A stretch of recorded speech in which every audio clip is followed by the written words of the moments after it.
It's our first time using that technology. Is it working? Well, I think it came to stand by me. It's working. So It's working. I was told I got to speak from back But is here. it amplifying now? Is it amplifying? Yes. Yeah, it is. Can you guys hear okay? Can you turn it up a little bit more? Can you give me a little bit more? Just a little bit more. That's better. That's perfect. I'll stand over here. Okay, you guys, thank you all for coming tonight. My name's Charlie Whitmack. This is my apartment, and some of the children, I think 10% of the children running around are mine, and so I claim them. So if any of the children misbehave, that's on me. And in a minute, I'm going to go make them dinner because I'm a bad dad and I forgot to do that. So I'm going to be in the kitchen cooking dinner. So tonight we're so glad to have you here. There's a lot of celebrities in the room and almost too many to mention. And so first I want to recognize Jen is here. Jen Loeb, who's our hero, who is the first woman from Iowa to climb Mount Everest. Brian Block. How many of you guys know Brian Block? A lot, most of you. So nobody's surprised to hear that he's actually running late right now. And he's about 10 minutes away, and he will probably come in with like a handle of whiskey. So when somebody walks in here in 10 minutes with a handle of whiskey or scotch, you'll know that's Brian Block. And Brian was on my team on Everest in 2011. Bikal Adhikari is here. Bikal, you got to wave. Bikal many of you have climbed and adventured with Bikal. He organized my very first expedition to Everest in 2003. And in 2004, we trekked together to Everest Base Camp.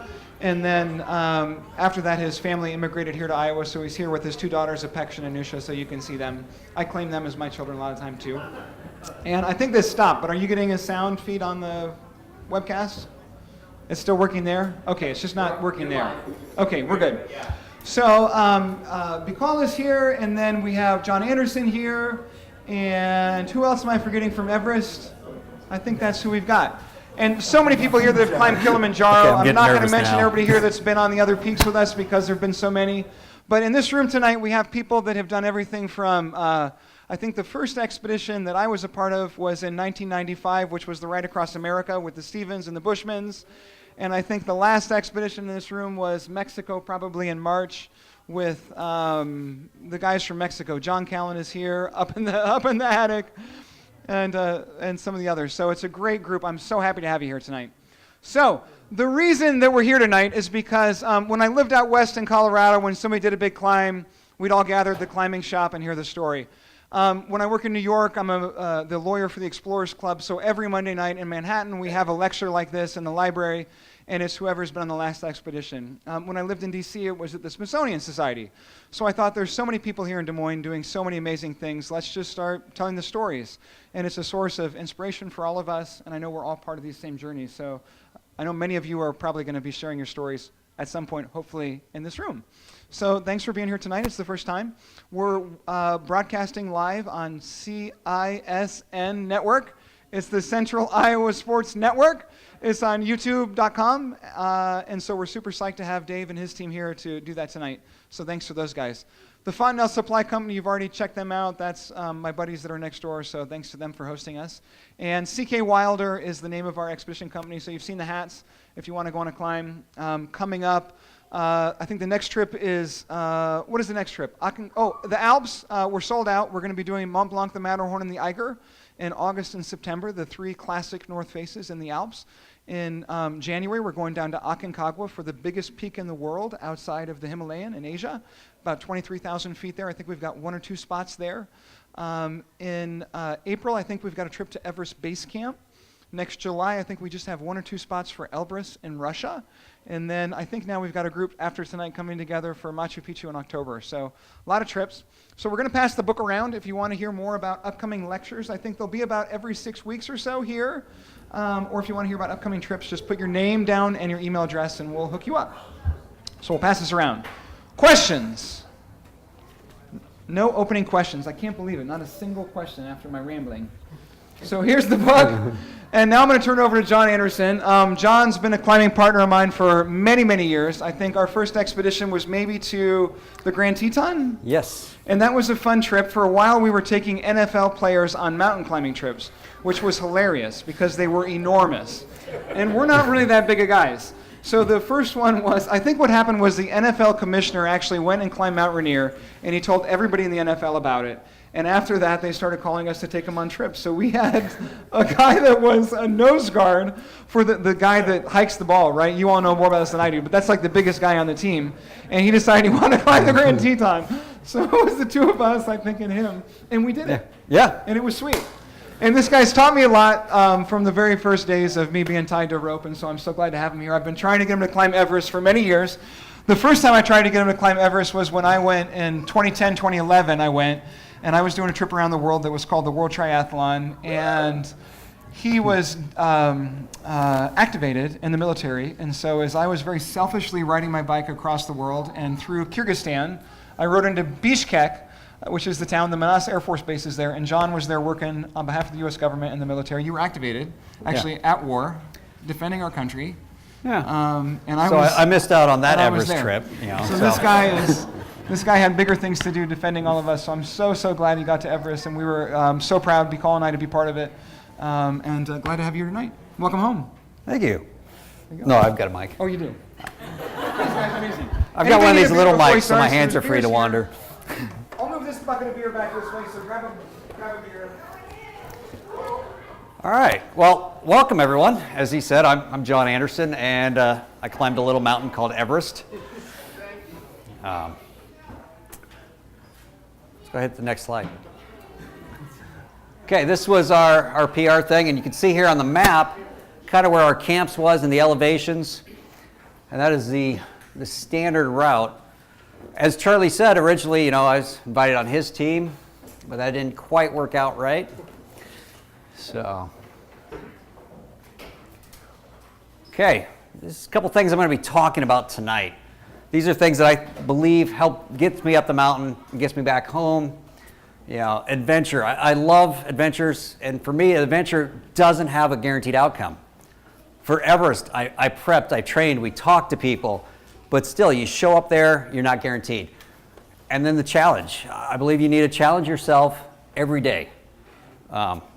Today, I did my workout today at noon, and then afterwards, I grabbed a couple of kettlebells, like, can I walk around one lap around the thing without putting these down? And I did. I was pretty happy about that.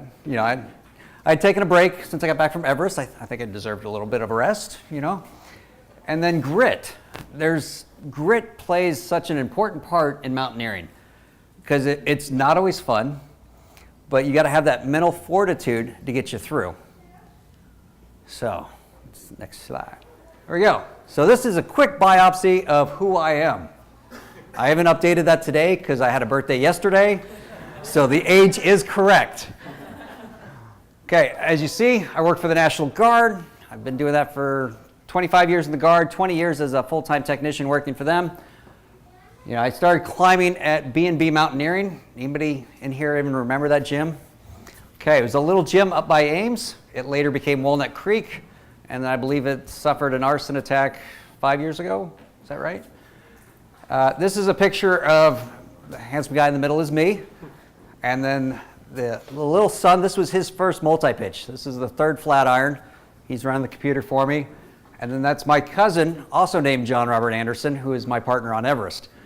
So we came up there, and he actually did the flat iron barefoot, my cousin did. And yeah, it was a great time. And as you see, we've done a lot of climbing together. Okay, so I started rock climbing at this little gym, and then I went outside to Backbone State Park. Climbed there. I was kind of into climbing just a little bit. A couple trips a year, not too heavy. The gym was kind of far away to drive. But during my first deployment in 2003, I decided I really wanted to get into climbing. So I came back and really devoted myself to climbing, training hard, just working out a lot for it, and start getting more and more adventures. As you can see, I've compiled a fairly good list. That's not actually everything. That's just kind of the popular ones that people will recognize. I get partners that are really great. That's you up there, Jamie. Everything keeps getting bigger. You keep finding a different challenge. 5.5 used to be a challenge. Then you go find yourself a 5.6, a 5.7. You just keep stepping up the challenges. Stuff keeps getting harder. You start doing multi-pitch. It just really just keeps snowballing on you. You get onto these adventures where you go into the higher mountains, the deeper mountains. a week-long trip into Indian Creek. The adventure gets on there. And I believe during this time, you also still build grit, because you got to struggle to get up that 510 for the first time. So you've got that mental challenge that you got to stick with that climb till you get to the top. 2004, I read a book and I decided I wanted to become an ice climber. So I went out to Ouray, Colorado, and went to the Ice Fest there, took several clinics, jumped my grade, quite a few grades by doing that, and ended up starting becoming lead climbing, ice climbing. Went on to do a lot of backcountry ice climbs all over Colorado, and actually this year I started getting up into Minnesota. Most of the time I hadn't climbed much around Iowa because I learned out in Colorado, so I looked at these little ice climbs here in Iowa. I was like, eh. But the stuff here local is actually pretty good. It's fun. And that led me on to mountaineering and alpinism. As you see, the steps keep getting more. The adventure keeps getting higher. The challenges keep getting more. This picture right here was actually taken by Charlie Whitmack, just to give some photo credit to the guy in the back. This was our time up the Grand, and since then I started doing glacier training. Learned how to do a Z pulley, pull people out of crevasses. Everything keeps building. It does. Okay, these are a couple glacier mountaineers that I did. The one on the left is actually Kilimanjaro that I did with Charlie, and that's my cousin in the middle there back in, is that 2 years ago? 2015, I believe. No, 14. 2014 did that one. This up there is Orizaba. I did this spring as training for Mount Everest. It's a 18,000 foot mountain down in Mexico. And this is Rainier. This picture is also taken by Charlie. We went out to do Liberty Ridge. Quick side story. And we went at the end of July. End of July is not time to climb Liberty Ridge. It had melted out and it was all rock fall. So I was like, well, what are we going to do? We're on the north side. Let's go up the north side. And the ranger at the station goes, well, we have permits to sleep in the summit. All right, let's do it. My lovely wife was out on the trip with us. Like, hey, will you pick us up on the south? So we did it up and over with a high camp in the summit crater of Mount Rainier. It was pretty spectacular because we're sitting there, we got our little tent up, we're brewing up, and these other groups that are with the tour groups and the guided groups would come up to the rim, pop over the rim, and here's these two guys just sitting in a tent, looking at them going, oh. So that was pretty cool. And then I went on to do Denali. I've actually done Denali twice. Denali could be arguably colder than Everest. I mean, I think it was for me. It definitely was. But they're two different kind of creatures because Denali is up in the Arctic Circle. It's cold. You land on the glacier. Everything is snow, complete snow. And we'll get to Everest later, and you'll see the contradictions in it. But you get up there, the wind's blowing. It was actually great training for Everest. And when I got up to Everest, and go, oh, well, this isn't so bad. Okay, gear for Everest. So I got fortunate, and I got some great sponsors. And I'm going to go over all of them towards the end. But as you look here, that was about half the gear I got out of Active Endeavors there on the left. From Ames Adventure Outfitters, I got the down suit and my -40 sleeping bag. In case you ever want to know what a really cold sleeping bag is, that's a great one by Marmot. And the down suit worked out perfectly. Once again, that's my son modeling the suit, because you bring it home and all the kids want to try it on. In fact, I believe I brought it to the climbing gym, and several of the climbers threw it on to try it on, just a down suit. Because honestly, not every day you have it. And if you want to see it now, I believe it's sitting in Active Endeavors. I don't know if they put it up yet, but you can go there and look at it. And then Petzl, Brian Block, who has showed up, works for Petzl. And the first Iowan to do the 7 summits. So, and he works for Petzl, so we sent him a thing going, hey, can we get a pro deal, get some gear? It's like, well, what do you need? So we sent him a list, and what you see is what he sent us. And I thought maybe my cousin had worked a deal and for the cost, and so I sent it going, hey, I got the package, how much do I owe you? He said, go do great things. So Petzl, I mean, look at all that gear, and it worked out great, thank you. First time seeing Brian since we got back. So I worked with that, and so that really helped keep it going, helped with the adventure. Okay, the next part of preparing for Everest, the next challenge I had was to get myself in great physical condition and shape. So I went about it by, like everyone here in Iowa doing, I just climb mountains every day. Wait, no, there's no mountains here in Iowa. So I ran a lot. This is actually Christmas up at the in-laws. Everyone has a nice Christmas dinner, and I went out and ran. Thanksgiving up at the in-laws, I did a marathon, unsupported marathon. It's like, all right, I'm going to go out and run 26 miles.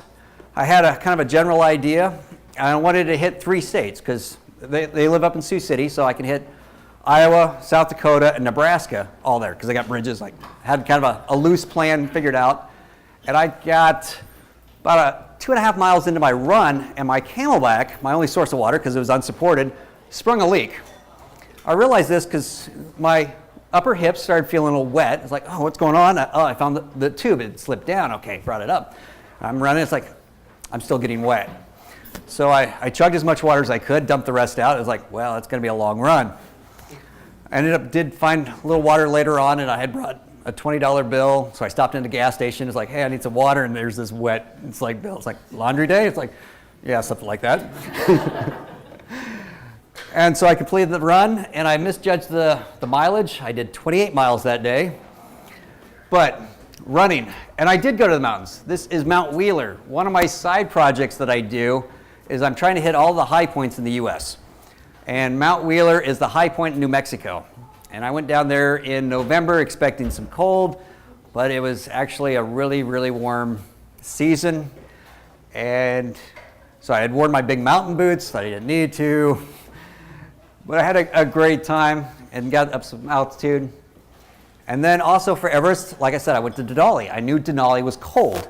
I needed to be acclimated for cold. You can acclimate to cold. You just go out and you challenge yourself to be colder than you really should be. Instead of putting on the big heavy parka while you're outside, you put on a lighter parka, and it's like, oh, it's a little cold. You get acclimated. And so I've got this group called the New Year's Nuts. So every New Year's, we go out and we do something adventurous. Most of the time, it's mountaineering, like Long's Peak. What else have we done, Jamie? We've made several attempts at mountains. Yes. In the Rocky Mountain National Park area.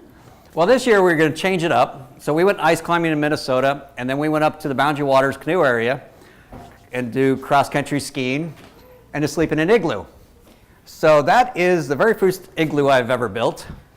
The instructions said it should take 4 hours or so, and our time was 10-ish.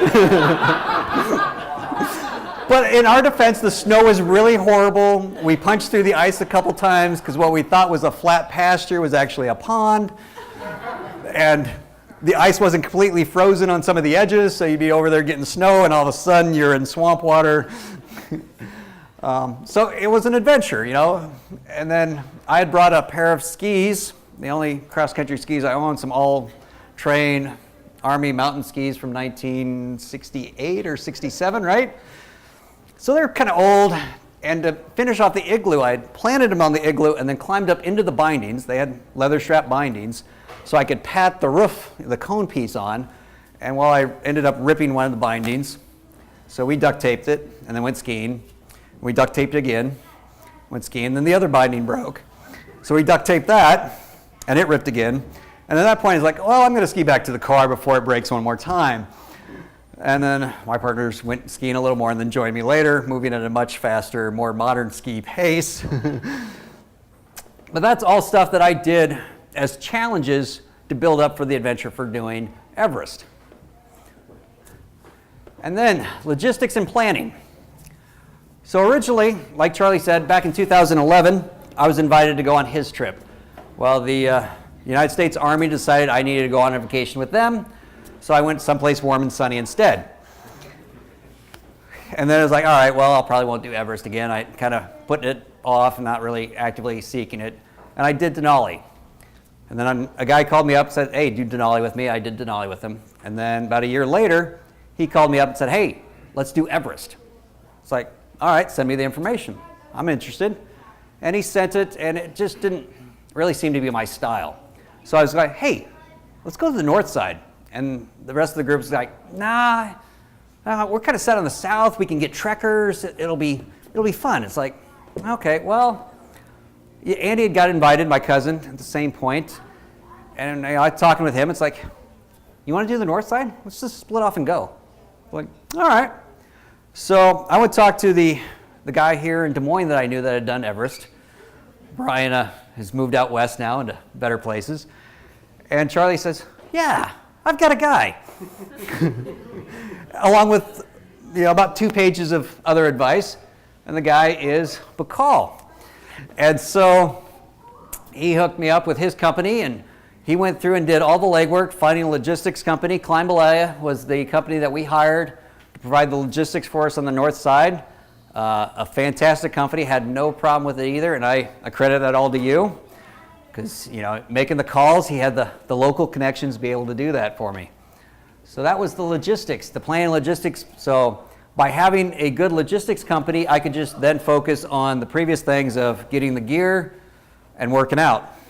So I knew I didn't have to worry about getting the food there. I didn't have to worry about, getting the yaks, the porters, the Sherpas, all that stuff was handled. All I had to do is show up with 2 duffel bags of gear and a backpack, about 150 pounds or so of gear that I hauled up to the mountain. Because that's all the airline allows you without charging you more. And so we showed up. Now, on to the actual event that you guys all actually came here to see. I went to Everest. But on the way to Everest, we stopped in Shanghai, and we had to get our permit there. The permit was delayed, so we had an extra day, so we went sightseeing. Fortunately, my cousin Andy is fluent in Mandarin. So we could walk around and he could talk. I mean, it was great. He would talk to people, and they were really impressed with how fluent he was. And I'd be sitting there going, I don't understand a thing. Just look around, yeah. And, some people picked up on that. I was like, he doesn't speak Chinese, does he? I was like, no, he doesn't. And they'd kind of laugh. But it allowed us to go. I was told this is a famous site in downtown Shanghai. Ate squid off the street. Ate some weird Chinese food that my cousin knew. It's like, hey, we got to have this. It was like a breakfast burrito thing. It was really good. And then we went on to Lhasa. Lhasa's up at a little over 14,000 feet. So when we get there, we're starting to breathe a little heavy because Shanghai is on the ocean. Our next stop is Lhasa. So we went from sea level, Lhasa. Fortunately, we had a day here to rest and acclimate. And so we went and saw the, I'm not going to pronounce this because Brian Block is here now.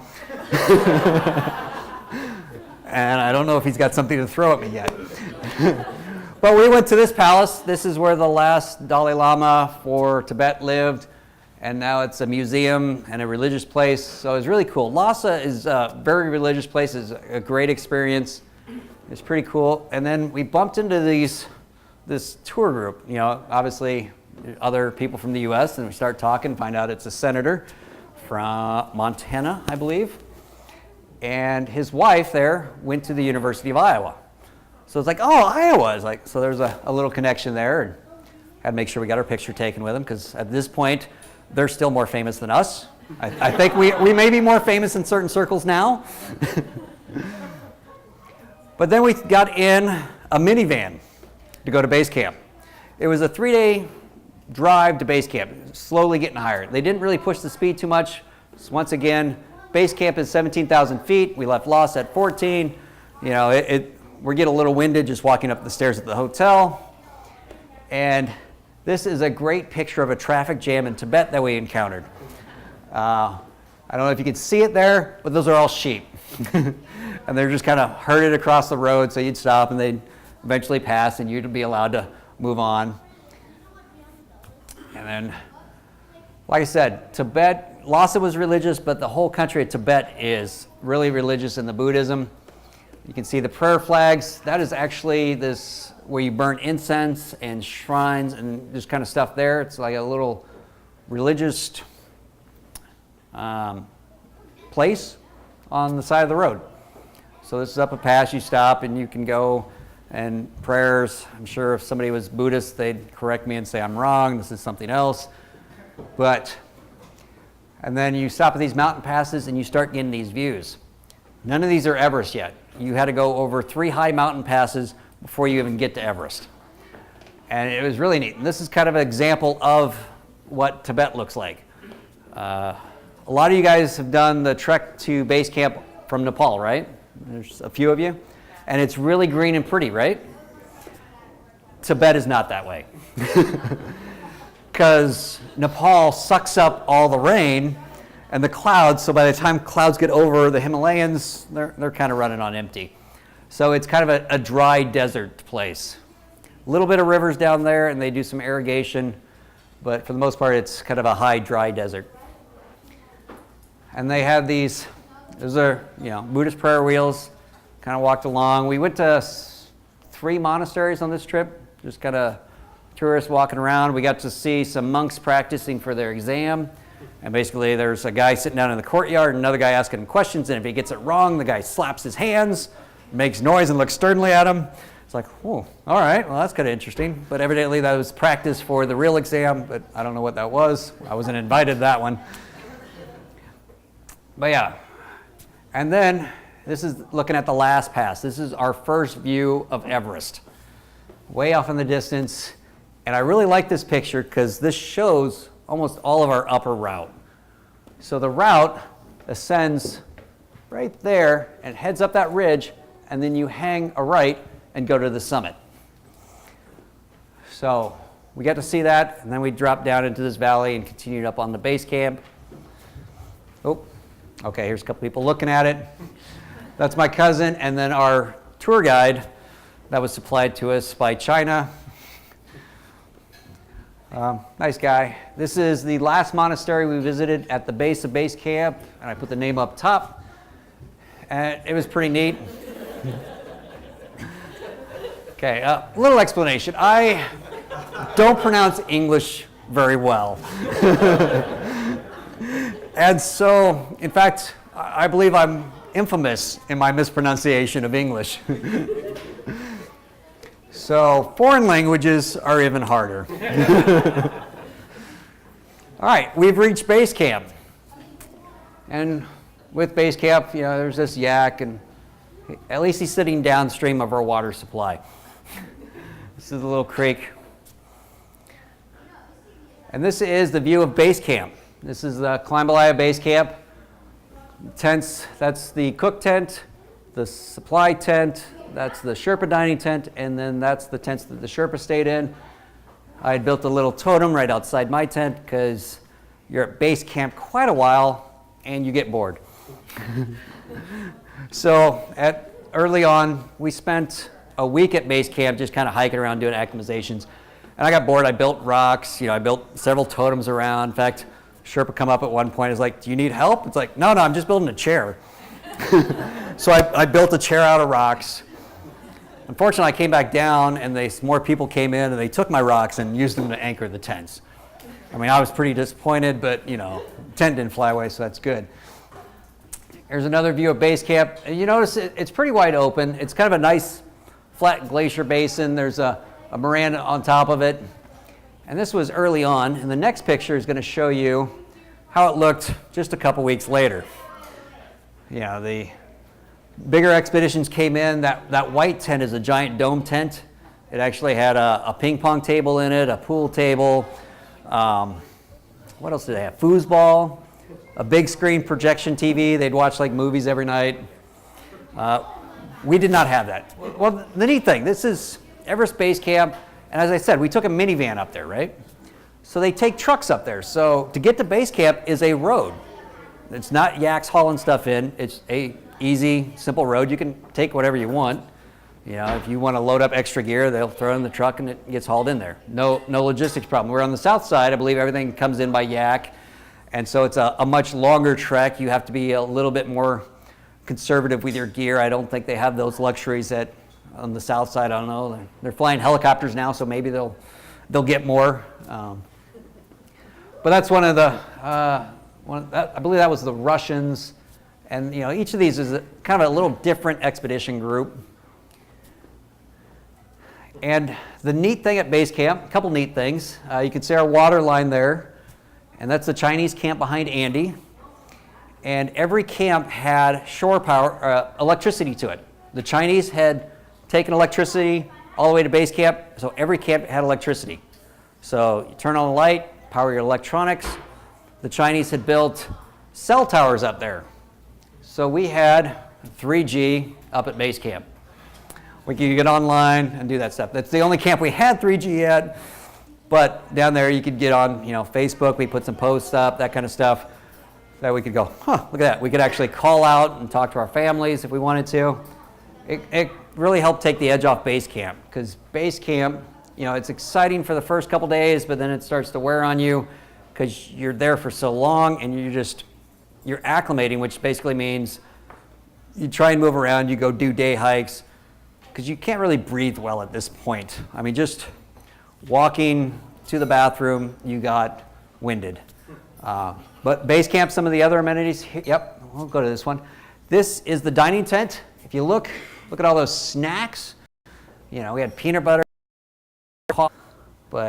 and it was always served hot. I didn't drink much milk. Made the Cheerios taste funny with hot milk, my opinion. Maybe you like hot milk and Cheerios, I don't know.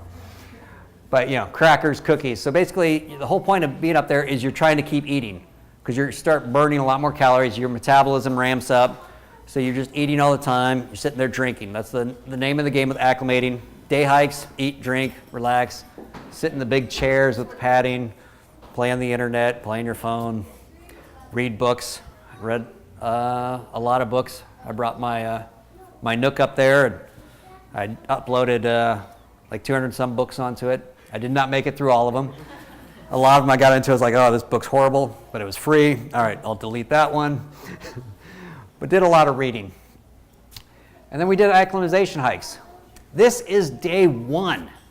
We showed up there at 17,000 feet. We could breathe. We felt strong. Yeah, let's go hike. And the trail goes like kind of behind up that way. So we throw on the packs like, yeah, let's go hike. So we went hiking on day one. The Sherpas and the people in camp goes, no, you should just rest. It's like, no, we feel good. So we went hiking, and I got about a mile up the trail, and I was like, I don't feel so good anymore. Sat down, took a couple pictures, and I went back to camp. Andy was still feeling good. He actually did a 10K that day. So, yeah, we got back though, and neither one of us felt good. And both of us go, we should have just sat in camp. You can see the trail we went up here. So leaving base camp and going up to ABC, this is the trail. It's pretty well worn, lots of yaks. So all the logistics going from base camp to ABC is carried on yaks. Trail's well established. It's easy. I did it in tennis shoes. Ames Adventure Outfitters has the shoes called Ultra, and I had gotten a pair of shoes from them, and they were the New York City, a pair of running shoes, street running shoes, and I'd worn them over there, going, these are really comfortable, these are good on a plane, these are good for walking around the city. And I get up there, it's like, oh, no, you don't want the mountain boots, just yeah, your shoes will be fine. I still have those shoes. I'm gonna write up a trip report on those and maybe ask for my money back, because they are shredded. I don't think I'll get my money back, but they actually did really, really well, and it wasn't until last couple weeks that they got thoroughly shredded, where the heel ripped off, and they were nowhere designed to do trekking in Everest. But we'd see, what is it, there are birds and there are goats along this trail that you'd see, wild animals. So it's like, oh, that's kind of neat. But yeah, we took off up this trail, we turned around, came back down. Next photo should be the happy photo. Yes. He got sick. I didn't feel good. Andy got sick. Literally threw Owen up severe headache. On day 2, we talked about possibly sending him down to one of the lower villages to try and, rebound for it. Luckily, he did what he was supposed to. He kept drinking at that point, took a couple aspirin, took a little bit of medicine. My cousin's firmly against medicine, so that was a big step for him. But drinking, eating, he came back around. And, like I said, we had a week, I believe, that we just spent sitting in base camp. And then a couple of days later, we got feeling better. We can go to the next slide, which then we hiked up this hill. Not all the way to the top because it actually keeps going and it's called a mountain once we got past it. But we hiked up basically to right about that point. And then we came back down. And that was about 1,000 feet of elevation gain. And this is a view of our camp. The tent all the way over here is my tent. The next tent is Andy's. The Romanian on our team had that tent, and then those were the Russians. And we got put way over here by the Sherpas because it's like, we're going to take special care of you. The Russians like to stay up late and drink in the tent. You'll be over here and good. It's like, okay, they made a really good call on that. They had dealt with the Russians before. All right, and at base camp, we got snow.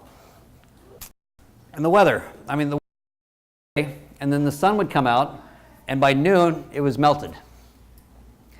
But this is a view. I spent a lot of time in base camp, so a lot of my pictures are base camp, and you can see that. And for those of you who want to know the trail, like I said, here's the trail. It goes up, and then you hang a left and go in between that valley there, and you go around this mountain to reach ABC. ABC is roughly 11 miles.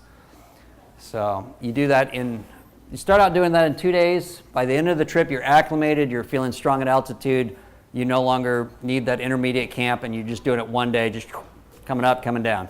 Still a big day, but it's very manageable by that point. And the weather. So this is a picture. The wind was coming out of the north. That's Everest, the summit. The south side's down there. They got hammered with all this snow coming off the mountain. They had a kind of a bad year, a lot of snow, delayed getting the ropes fixed. Where our side was pretty clean. They were able to establish the ropes pretty early. So from ABC all the way up to the summit, the Sherpa teams go through and establish a fixed line. So you put your ascender on it, and basically that acts as your safety line as you walk along. There are a couple steeper parts where you can actually pull on it. For me, the steeper parts, being a technical climber, that was the fun part for me, so I just kind of slapped my ascender up and I just climbed because I was able to climb and I was happy. But we'll get to that on summit day. Next slide. As you can see, once again, that's the level of wind up there. The issue with the weather's a wild card up in the Himalayas, in my opinion. Maybe somebody can predict them better, but it seemed like everybody had a different source, a different weather forecast. It was all kind of jumbled. Some people it was good, some bad. Normally you get out in the morning, you looked, and this is a bad day. The wind is really strong. Up at that altitude, the air is really thin, so there's nothing to slow it down. The wind can just pick up speed and gain speed and just start throwing stuff around. And then, like I said, it clears off. It looks beautiful. It's gorgeous. Nice sunny days. All right. Once again, where did I take this picture? Here you can see the route. Basically, it comes up over here. You gain the ridge, and you have your 3 steps, 1, 2, and 3, and you get onto the summit ridge. And I got better pictures coming up with this. And then you come back out on the face, and then you get up to the top. Okay, before you can go above base camp, you need to do a Buddha ceremony, puja ceremony. So they build this altar, and then they get the prayer flags out, and they pray and they chant, basically asking for blessings for the climb to go well. They get offerings up to the gods. They go through and put yak butter on everything because the yak butter purifies the item. So all our climbing gear is right here. So ice axes, the boots, the harnesses all get a little touch of butter on it. And then you can see here all the offerings down here, you know, beer and whiskey and Coke. Yep. And then they pray, and then once it's done, they pass out the offerings to everybody. You know, you get the snacks and you drink a beer, and you have to do 3 shots of whiskey is what I was told. So I did my 3 shots. And then somebody said, hey, let me take your picture. So I had to do a 4th. And there, you know, some ceremony involved with that. But we're still at base camp. We're starting to feel good at this point. But this is basically to get the blessing to start climbing up the mountain. And so, didn't we see that picture? All right, well, let's continue on. Okay, more pictures of Everest. That's what y'all came to see, right? Everest. So I looked at it a lot. I took a lot of pictures. I had some photography friends of mine, you know, give me some advice. So I spent a lot of time just going out and taking pictures. I ended up coming home with over 1,000 photos. And then I made this slideshow, and I had like 250. And I knew that was going to be too many. So now it's like 120. So I'm trying to keep it manageable for everyone. Let's go to the next one. So down at base camp, one of the great services we had, we could do our laundry. When the weather was nice, we did laundry. Basically, they'd pour hot water into a bucket, you put some soap in it, and then you string it up, hang it on a line. And those are Captain American boxers that somebody gave me specifically to take on to Everest. And I had to make sure that it was publicized and seen that I actually wore them on Everest. Now, we also had a shower tent here. And basically, there was a stool and a bucket and, you know, a tent. But you had to take a shower in the middle of the day because it's hot. I mean, that's the weird thing about here. Like I said, Denali was cold. I would never have gotten that far down on Denali. Here, it's like, well, this is pretty comfortable. Especially if you're laying in the tent, it's almost like too hot. You start sweating, so you strip off. There are many afternoons I'm just sitting in my boxers in the tent reading a book. But you take the shower in the bucket, and it felt really good. I mean, especially after you were up at base camp for a week or so, you get back down, you're kind of grummy. It's like, oh, I'm going to get a shower today because I'm sitting at base camp and I'm bored. So shower today. Tomorrow, I'm doing laundry. Big goals at base camp. This is the whole day. It's like, yeah, shower today, laundry tomorrow. And then I took more pictures of Everest because, as you notice, it changes all the time with where the snowpack is, how much snow's on it, what's it doing. So you're constantly looking at this mountain because I could see it from my tent. You know, get up in the morning, I look out there, it's like, yeah, I'm working at climbing that. That's the big challenge of this expedition, this adventure, is to get up this mountain. And so far, I'm breathing really heavy at base camp, and I'm not moving well, and I'm tired, and it's not a great point. And then the wind shifted. It did that several times, but I just want to point out, now you see the snow cloud going to the left. So now the south side's getting better weather.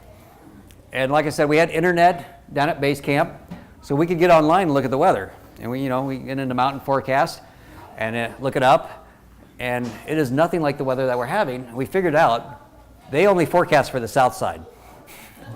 And as you see here, the south side is having great weather. We're not so much, because in the next photo, we ended up with this. Snow at base camp. And we got significant snow a lot of times, but it would melt away. You know, it's pretty good. It blew. I mean, if you notice this picture, same picture, that's my rock cairn. It knocked over my rock cairn. So I rebuilt it. And then at night, like I was talking about, electricity at base camp. So every tent had a little, not electricity in the tent, but it had a little solar charger in the tent and a little LED light. So every tent could light up, and then you look, the entire camp had all the lights. And so you get out at night, and the whole base camp's all lit up. All the tents are lit up. You see people walking around, all being happy. And, you know, as far as being up at 17,000 feet, it was fairly comfortable. The cook at 17,000 feet was, I want to say gourmet. Maybe it was the mountain altitude. But he made me a yak burger that was superb. They don't kill any of the animals up on Everest. Everest is sacred to them, so it's butchered down in the thing. but then they bring the meat up fresh, and you know, he made that. And my cousin's a vegetarian, and they'd make special meals for him.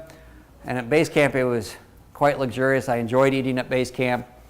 When you got higher up the mountain, you either had dabat, which is rice and this kind of bean mix that got really old really fast, or some sort of like spaghetti pasta mix, and basically I'd rotate that.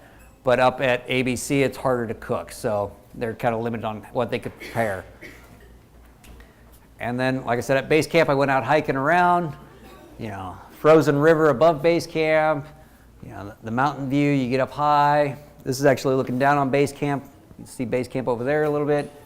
And this, it's not so great, but the river had dropped lower, and then the ice melted, and it formed like these kind of weird droplets, and then they froze, and then it dropped again. So the water level's below these, and you have these hanging kind of ice teardrops, and I thought it was pretty cool.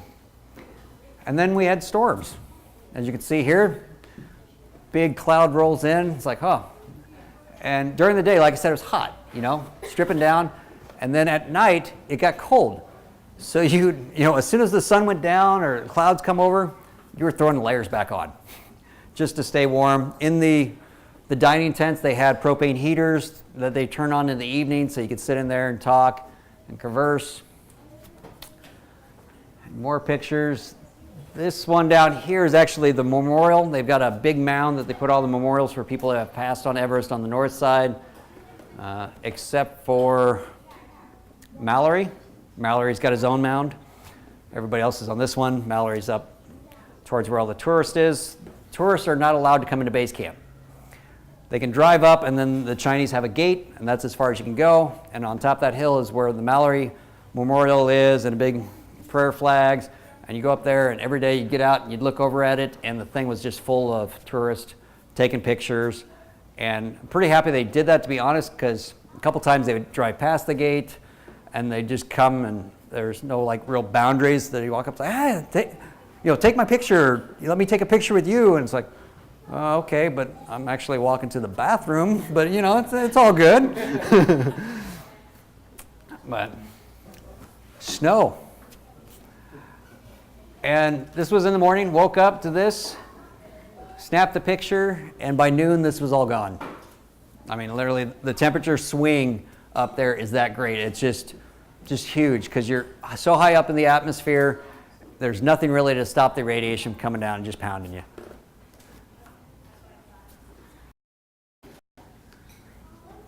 Like I said, this is a really impressive mountain. This was, you know, probably the adventure of my lifetime. And just, I took more and more pictures of it. Every day I'd like get out and take a picture. It's like, wow. It's hard when you're there to let it really sink in that I'm on Everest. You know, it's like, I'm climbing Everest because you get so focused in the daily thing. You know, I'm doing laundry today. I got to eat this. I got to drink 5 liters of water. You know, you're just trying to keep yourself conditioned to climb the mountain.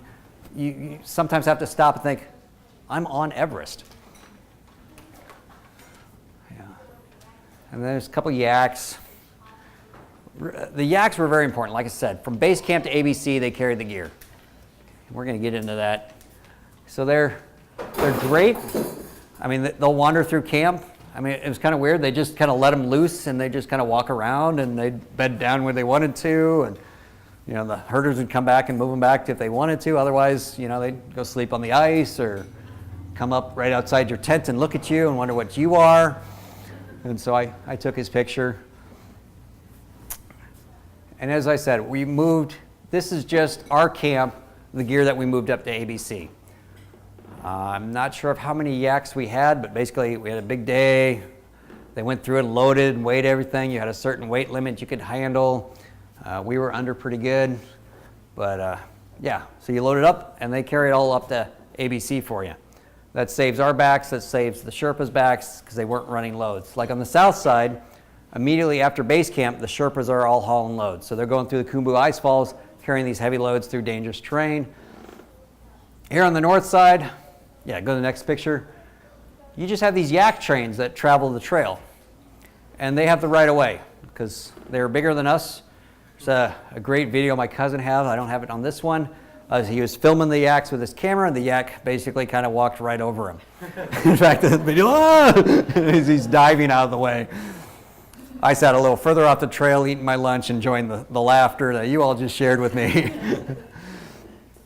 But yeah, so you had to, they were coming up the trail, you had to step off the way. Sometimes they'd be a little skittish, but they were the real workhorse of the mountain. Once again, I thought it was cool after a snow. You can see the couloirs filled up great.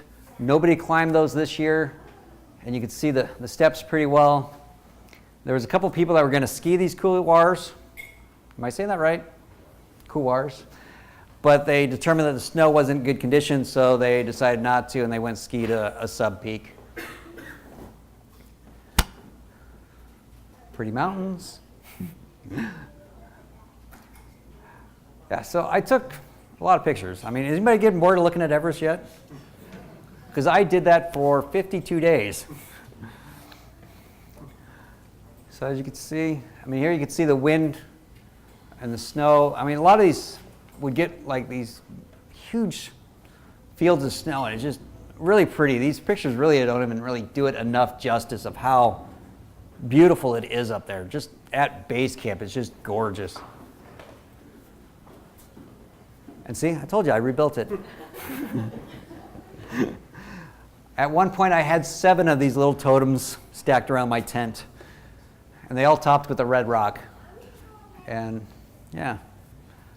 Then we moved up to ABC. So after about a week at base camp, we went up to ABC. First, you go to the interim camp, which is also called the Yak Camp. And we'll get to that very soon. But you went through all these erosion kind of towers. And these are really kind of cool towers. In fact, I spent a day taking pictures of those. I didn't figure you guys really want to see it, but what impressed me, these were just dirt towers. So think of like the Badlands of South Dakota, but then they had these huge boulders just sticking out of them with no good reason of why the boulder is still up there. It was just like, oh, that should fall down. And they were up there, it was like, well, that's really neat. And then, go. So when we started the trek, there's Andy following some yaks. We actually walked faster than the yaks, so you'd have to wait for them to get to a point where you could pass them. This river was frozen when we started. When we left, it was not. So the trail going up, as you can see, the yaks were all on it. And then afterwards, you had to get onto the dirt on the side, which was not as good of a trail and not as nice to walk on the ice. And as we made multiple passes here, it got to the point of going, I think the ice is still good? I don't know. Let's walk on the dirt. But as you see, still up at that elevation, we're still walking on dirt. We had a dirt trail all the way to ABC. On the south side, once you hit base camp, once you leave base camp, you're at the Kumbu Ice Falls, you're on glacier the rest of the time. And that is a major difference of not only like temperature, but also the gear you need. I brought some intermediate mountain boots, did not need them. Basically, you go from tennis shoes to your 8,000 meter boots. And I was really kind of cool. A lot of these features, it looks like semi-good rock. And at one point I was like, got a little bit of rope. I could tie some knots. We could climb this. And my cousin going, nah, maybe after we summit. I was like, yeah, good point. I don't want to sprain an ankle before I summit. And, obviously you all know I did summit. And after I summited, it was like, let's get off this mountain. No more interest in rock climbing. It's like, let's leave. So this is the interim camp, otherwise known as Yak Camp. You can kind of see this hay. So the yak herders just kind of throw the hay down. That's where the yaks bed down. And they sleep and they shit. And so it's kind of a dirty camp. No, it is a dirty camp. It's a very dirty camp. It got me sick. On May 6th, we were passing through here going up to ABC because we had gone up, we acclimated to ABC, we went down to base camp, we're hanging out at base camp, it had been like 4 or 5 days, we were bored, it's like, hey, let's just walk up to ABC, spend the night, and then head back down. It's like, cool. Going up there, I didn't want to carry a whole bunch of water, it's like, I'll just get water at, the yak camp. And I get to the yak camp, and I learned a valuable life lesson that I'm going to pass on to all of you, because this is really, really, really important. If the water smells like yak, Don't drink it, exactly. It smelled like yak, and it smelled like something that may have come out of a yak. And my answer is, well, sugar, tea. Yeah, it's tea. That'll cover it. Did not cover it. Did not do so well. Here you can see a bigger picture of the yak camp, and you just see the yaks are just everywhere. I mean, basically, they just kind of herd them in and let them roam, and they lay down where they lay down. But I drank the yak water, and that night I was okay. The next day, we continued with our plan to go back down to base camp, and I started feeling a little feverish, and I started feeling a lot feverish and kind of delusional, and by the time I got back down to base camp, I was barely mentally functioning. High fever, kind of crawled into my tent. Actually, I went to the kitchen because you kind of check in with the kitchen, make sure. It's like, got there, and my cousin, who was feeling good that day because he didn't drink the yak water, smart choice, had, moved on, and I got to the tent. It's like, hey, did Andy make it back down? It's like, yeah, he's in the dining tent. It's like, cool. So I went to my tent and crawled in there and into my sleeping bag and proceeded just to lay there. And like a couple hours later, Andy came and found me in there and woke me up. Hey, it's dinner. Are you okay? It's like, I'm feeling so good. Went to dinner because you have to eat. No matter what you feel like up there, whether your stomach's upset from the altitude, you had a bad day, you always eat. You eat, you drink. That's how you acclimate. That's how you survive up there. Well, I had some soup, and then I went outside and got rid of that soup. And then I went over to the stone building, which was where you do your other business, and I did more business there. And so I got really, really sick, and then started searching through the meds. So I knew a doctor. He gave me a bunch of meds. Ended up I had a Z-Pack, so I started popping those. Luckily at the time we had a tourist group up there, some lawyers out of New York and LA. They're the biggest. I'm trying to think of the right word. They go to court and they argue cases. If only there was a lawyer in the building that could tell me what that word was. He's not listening? He's not listening, yeah. So they were in camp, and one of them happened to have a background as a doctor. It's like, yeah, take that and you'll be okay. So I took that, and yeah, it did help make me feel better, but it was several days before I started even feeling better where I'd walk around camp. And for the rest of the trip, I did not have a solid bowel movement. So that was a challenge. And it took a lot of grit to get up every day and keep eating and keep food going, yep, not feeling good, but yeah, we got to go back up to ABC. We got to continue acclimating. We got to keep working. And so it's just something I dealt with. Just stuck to old Iowa fortitude. It's like, I'm here to climb Everest. This is a minor setback. I was eating ammonium Ds and Pepto-Bismol like they were candy, trying to stop it. It did not stop it. And I think some of it too, I took that Z-Pack, which kills all your bacteria. And I realized that. I was like, man, I need like a probiotic. I did not pack probiotics. It's another lesson I learned from this one. If I take stuff to kill all my bacteria, I'm going to take stuff to rebuild it. I even went to the cooks going, hey, do you have yogurt? And they looked at me and go, what's that? Ice cream. So luckily at base camp, I went online. It was like probiotic food. Turns out pickles are a probiotic food. And we had pickles, so I ate pickles. And what else was there? There was a couple other foods. I don't think they're as good as yogurt, but I ate those. And like I said, I was sick the rest of the trip. So point lesson learned, if it smells like yak, don't drink it. Okay, I lost complete track of where slides were. Who cares? This is a melting glacier. So the glacier is kind of melting out, and it forms these big spirals of ice. And they are huge. I mean, you could see the little dot up there in the middle. Go back, is a person. And the reason you can climb the north side of Everest is because of this dirt strip going up this glacier. If you had to move through this melted glacier, these spirals, it wouldn't happen. I mean, there's just no clear path through it. They crumble, they crack. For me as a technical ice climber, these things look fabulous. And if I'm going back to Everest, I'm bringing 2 tools with and actually doing some ice climbing because these things are really awesome. But that dirt strip takes you up to ABC through this tangled mess of glacier, and yeah. That's me down there. You can see it's kind of a cold day. I'm a little bundled up. Got my R1 hoodie on. And it's like, hey, let's take a picture of, and this is actually a little guy because this is up on the ridge. So this is kind of the top form of the dirt, and this there. And so you can take a picture here. And then on the other side, we're talking 500 feet maybe down to the bottom of it. So these are really steep, really cool ice formations. And once again, we're back looking at Everest.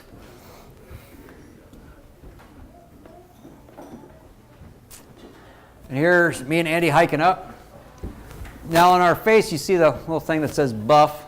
It's great product placement on my part. Did not do that intentionally. But you wore those all the time because the air, you saw the landscape. It's dry, it's dusty. You don't want to breathe that because you don't want that in your lungs. That'll make you sick. I mean, that's one of the things that we strove to do on the mountain is not get sick. It's roughly 20% of people that go to Everest don't get past ABC because they get sick or they get tired or they give up.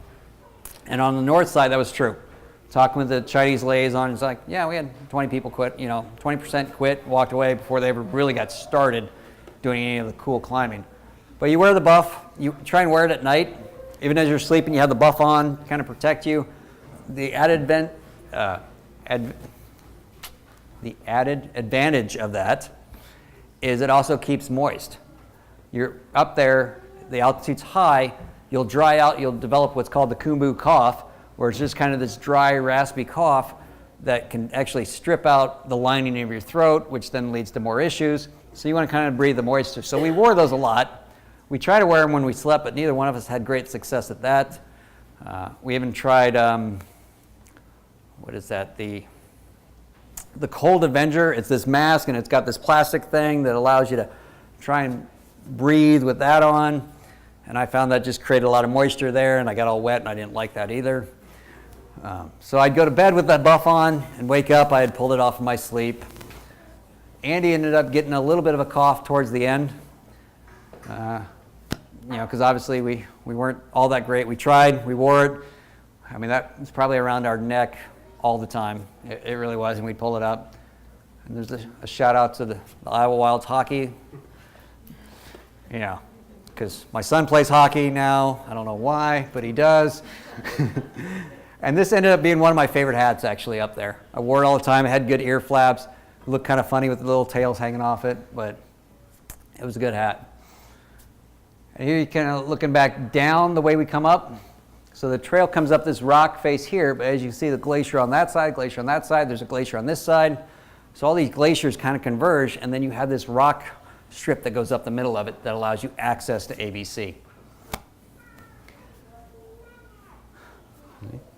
There I am. And there you can see the ice. I mean, like I said, this is really cool. Just being up in the Himalayas on there, the environment is just so cool. I can't express how neat it is just to walking around up there. Even on the last day hiking out, we stopped and took pictures like, man, this is neat. Look at that. Because, we're leaving and it's like, we're not going to see the skin. But, yep. And that peak looked really cool. I'd have to look it up on the map what the name is. But it's kind of guarded by those erosion cliffs. So that would be, and it's steeper than Everest. I think that'd be a fun alpinism climb for those of us who like to doing steep stuff. I don't know all the logistics, maybe in the future. We'll see. You never know. Yaks carrying loads. It's actually going back down. But here's a good picture of these ice formations. I don't know how many people are ice climbers in here. These are really cool. I mean, really, really cool because it's solid like waterfall ice, but there's no waterfall of the type. They're just freestanding. They're like icebergs in this valley. And they even have little smaller ones along the trail. So these guys are like that little tall, they're just kind of form. And some of them fall over and melt through the passage of time, but these are all glaciers that have receded back and kind of melted out.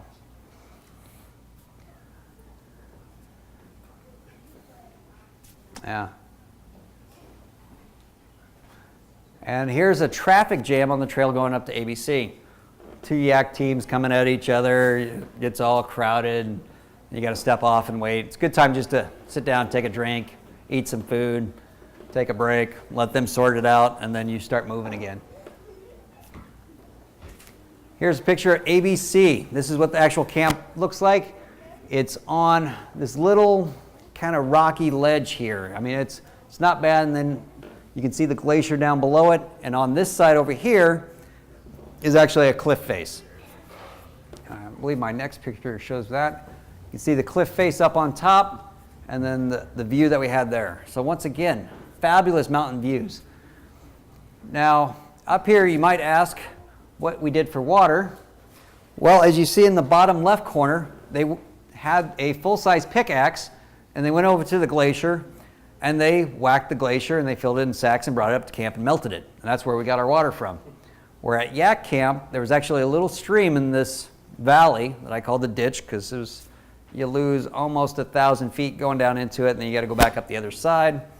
And every time I hit it, I was like, oh, man, I got to go down. Then I got to go up. But that's where they got the water from at Yak Camp. Up here, go back, was the glacier. Strung up the good old Iowa flag here at camp, put it there, had it up for about a day, and then I realized that's the path they carried the ice up. So I took the flag down out of respect so the Sherpas didn't have to walk around our couple tents. And then, as you can see, there's Andy sitting in the tent at the top right, reading a book, sitting there, because even up here, the tents got really hot.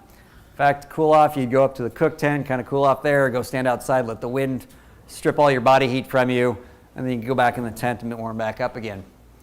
And then the top left is me sorting gear. This is the view I got to experience every morning when I got up. You know, unzip the tent a little bit, look out, and that's the view. It's gorgeous. Once again, we did another puja up at ABC.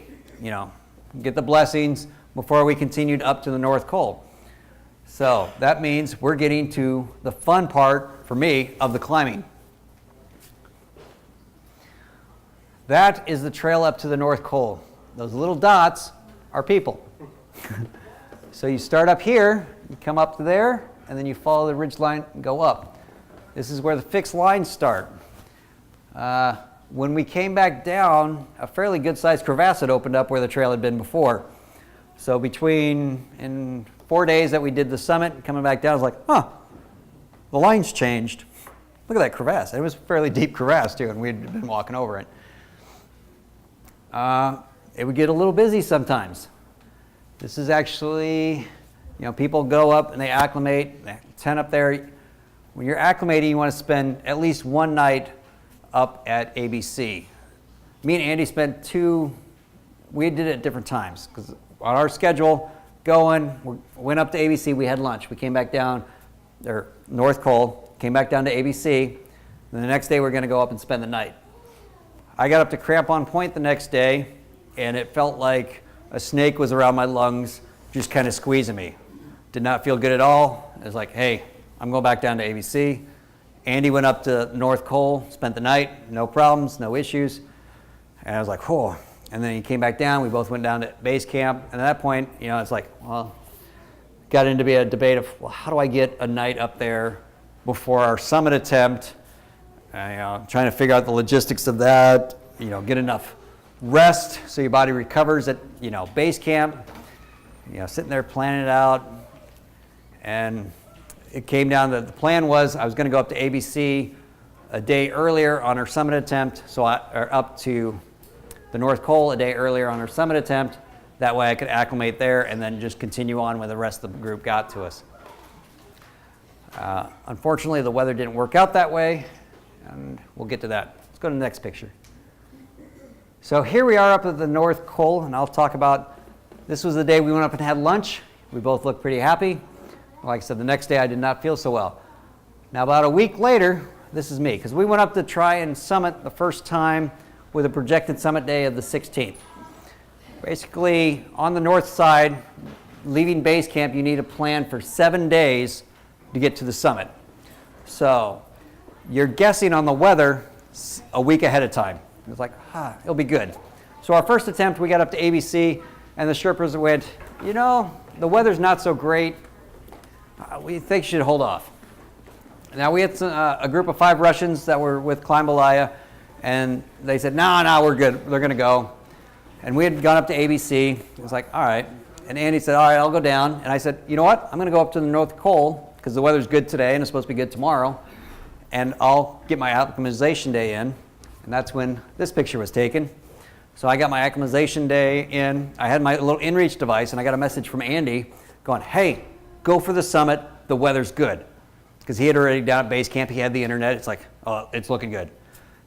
We were getting, Climalaya got their forecast from the Chinese, who I assume was good. I'm looking at that, so I've got a text saying that. I've got the Sherpa saying, no, we should go down.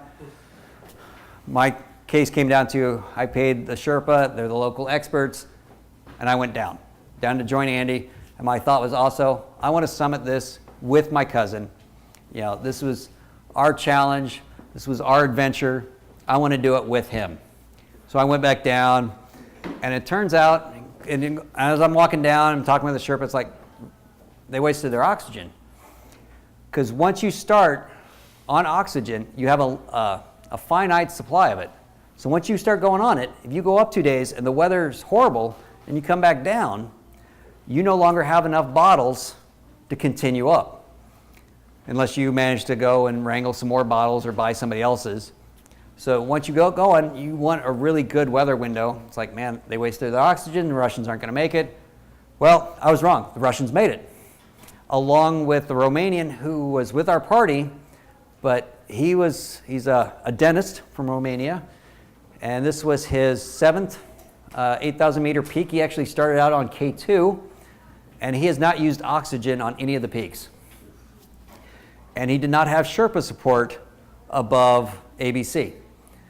There was at one point we were kind of concerned because he was moving really slow coming back down off the mountains because he summited the same day as the Russians on the 16th of May, but he was moving slow. It's like, ooh, and there, like I said, no Sherpa, no support. He's just up there on his own. Come to find out, somebody had stolen his tent and his ice axe. And he theorizes that they actually stole his ice axe, but he had it cached up at Camp 3, so this is way high up on the mountain. And they got the ice axe and they just left his cache open, which then his tent blew away because his poles were still there. There's some other batteries in his cache, but the tent was gone. He had his tent poles, but no tent. Luckily, the Russians were up at the same time, and the Sherpa said, yeah, come climb in with us. So a little 2-man tent was now holding 4 people. But he had someplace warm to sleep, and he did summit. And then we talked with him at ABC because we were going up at that point. We passed the Russians. They were coming down. We were going up for our summit attempt. And Horia, the Romanian, brain was a little squishy. He was really sharp, really smart guy going up. But after the summit, he was kind of slow, talked a little slow. So at that point, I was really happy that we decided we were going with oxygen. And yeah, we used oxygen. We used the fixed lines. Honestly, my ice axe made it up to the North Pole. Andy left his ice axe at ABC because we threw it on the axe carried it up. We got up there, it's like, you don't need ice axes. Like, what? For me, that was unheard of. Every mountaineer has an ice axe. You carry it up, if nothing else, to take a picture. But because there was a fixed line, you didn't need it. So it becomes dead weight on Everest. It's like, oh. All right, so I left it, but mine got up North Pole because we used it to chop ice to make water. Well, and I say we, but actually it was the Sherpas used it to chop ice to make water. As I sat in the tent drinking water going, oh, air's thin. Because even at ABC, just walking up the hill to the mess tent, I would run out of breath and I'd sit there and have to take a couple good 5, 6, 12 breaths before I'd go into the mess tent to sit down. I mean, the air is just that thin. Towards the end, I got acclimated and I could move better. It was a point, it was like, hey, we didn't get winded walking up the hill. High fives and go eat. It was that kind of situation. And then you'd go all the way back down to base camp to rest. So we leave off my story. I was up at the North Pole. Andy was down at base camp. I was going to go join Andy. I went from the North Pole all the way down to base camp in one day. Just went down there, grabbed a couple things from ABC, down the 11 miles to base camp. Get down there, we start looking at the weather, and then we start going, weather's really good. We should head back up. So I did this huge day walking down, expecting to have 4 days of rest. The next day, it's like, we should go back up. It's like, I need rest. I'm not recovered. So the next day, it's like, man, it's looking really good for the 22nd. We should really go up. It's like, man, I need rest. And mind you, I still have digestive issues at this point, so my recovery is slower. Andy is 9 years younger than me. He is an ultra marathon runner, so he is in very prime shape. I'm kind of the old bull in the group. I move very slowly. Even hiking up the trails to camps, I just kind of plod along, and he'll get up there and be there for a couple hours, and I show up and it's like, good job, high five, and we're happy. So I was looking for rest, and he was saying, no, we got to go. Eventually, I was like, all right, let's go.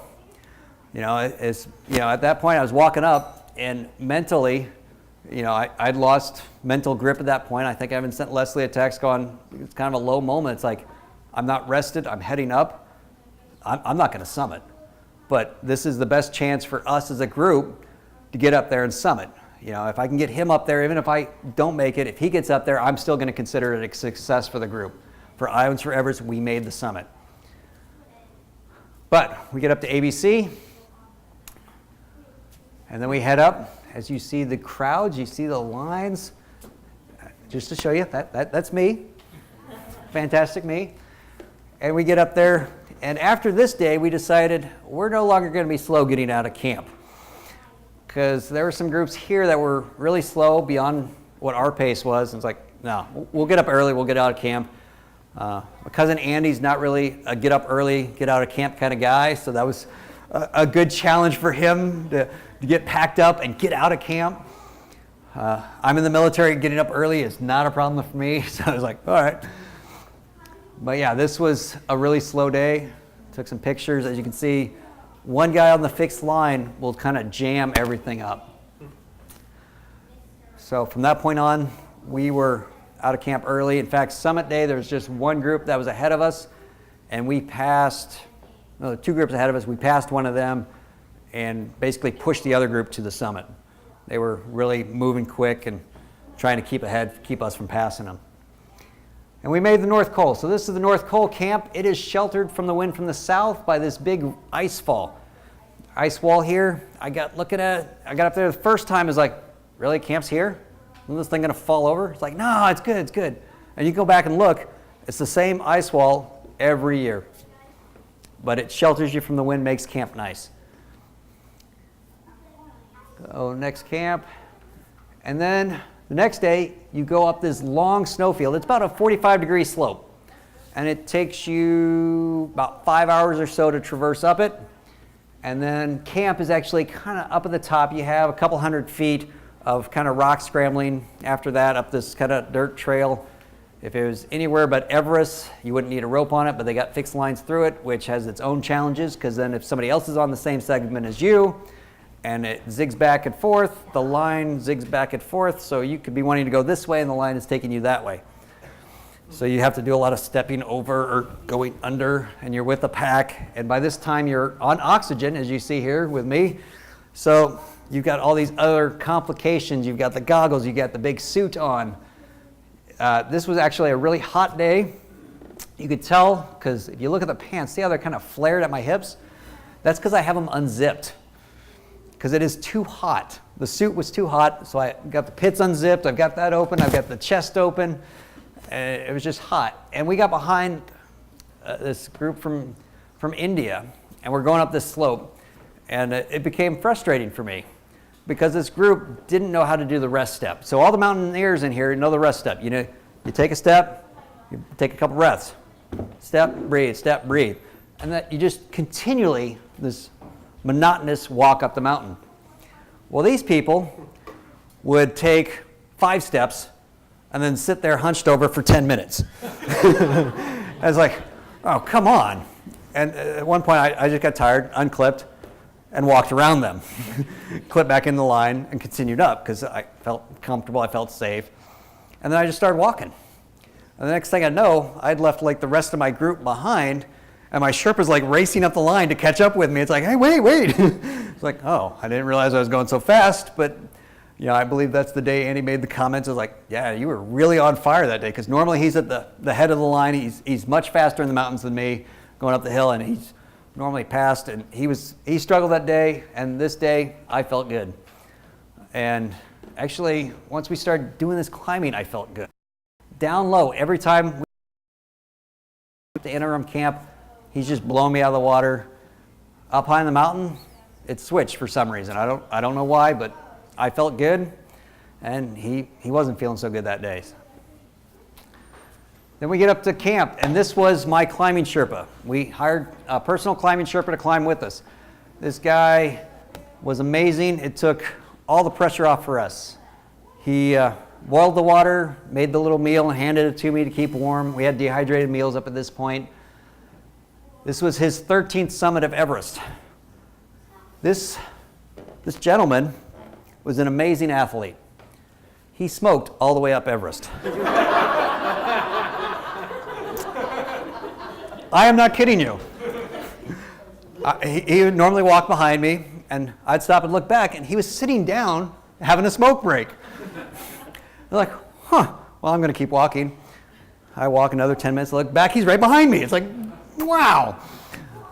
An amazing, just an old school hard man, I tell you, carrying extra loads, down at ABC, going up to the North Col, the head sitter came in, grabbed my pack. It's like, oh, it's too heavy. Let me take some stuff. It's like, okay, well, we got a team of Sherpas going up today. They'll spread out the gear. Well, we start hiking up, and I look, and I see Pemba, and he's got all of my gear on his pack. It's like, oh, I feel kind of bad because it's all like strapped and chuck wagon. It's like, can I have some of that? No, it's no problem. And it wasn't, he was ahead of me. It's like, man. And to be honest, on this trip, the first time we went up to ABC, I did something I'm not terribly proud of, but I will admit it. We were about a little less than a mile from ABC, and I was kind of struggling that day. Like I said, down low, I did not do well. And Sherpa came down with juice from us, because they'd come down and bring a thermos of juice to cheer you up. And he gets down there, and it's like, hey, let me carry your pack. It's like, okay. So, first time in my life, somebody else has taken my pack and carried it for me. And then my cousin harassed me about that the rest of the trip. And still harasses me about that one. But these guys, the Sherpas, are amazing. I mean, we could not have done it without them. Actually, we got up to Camp 2. Like I said, I was early, so I feel pretty happy. I got to help set up a tent. Normally, they had everything set up. All you did is go in, crash in the tent, throw out your sleeping bag. But Camp 2, I got to help set one up because it was kind of a little bit windy that day, so I got to act as an anchor and hold the end as they're putting poles through. It's like, yeah, I get to help. There's another view of Camp 2. I mean, they carried all these loads up there. As we're doing acclimatization, just trying to breathe, we're laying in ABC going, it's so hard to breathe here. They're hauling loads up the mountain. Initially when we left, my thought was, hey, we're going to be like the Sherpas. We're going to carry loads. We're strong. We've been training hard. Got up to the mountain and going, yeah, I'm going to sit in my tent today. I'm going to read this book. So it's a completely different experience up there from what I was expecting, and I'm pretty happy. Okay. Once again, building another tent. You can see the weather's not so great. So here it is. The device that helped me get up Everest, oxygen. And there's a little bottle, threw it in the pack here. On the south side, they recommend a 50 to 70 liter pack. So I went on the heavy end, I went with the 70 liter, that way I had room to haul gear. My cousin, who had talked to Brian Block, said all you need is a 50 liter pack, so I went with the 50 liter pack. The 50 liter pack carries an oxygen bottle better than a 70 liter pack, because on summit day, there's really nothing in your pack other than the oxygen bottle, so I ended up putting it in this outside pocket, and it worked out well for me. Some people strap the oxygen bottles to the outside by the cinch straps, but I had to help. We had a French lady on the team. Her bottle actually kind of slid out, So there she is with the oxygen all wacky, stuck on the fixed line. So I got to come up and jam it back up again and try and get it that way. And she ended up spending kind of the time holding that. Luckily, we're going down at that point, but she's holding one bottle as she's descending the fixed line. But yeah, with oxygen, it was a huge help. And here we are traversing up to Camp 3. So you get on these rock bands and you continue up and you get up to Camp 3. And Camp 3 is just little ledges. I mean, tents are set up on tables about the size of the table. So you actually have edges that are hanging off. You get out of the tent and you have just a little path. It's not something you go and you kind of wander around. I think I got a picture. Oh, nope.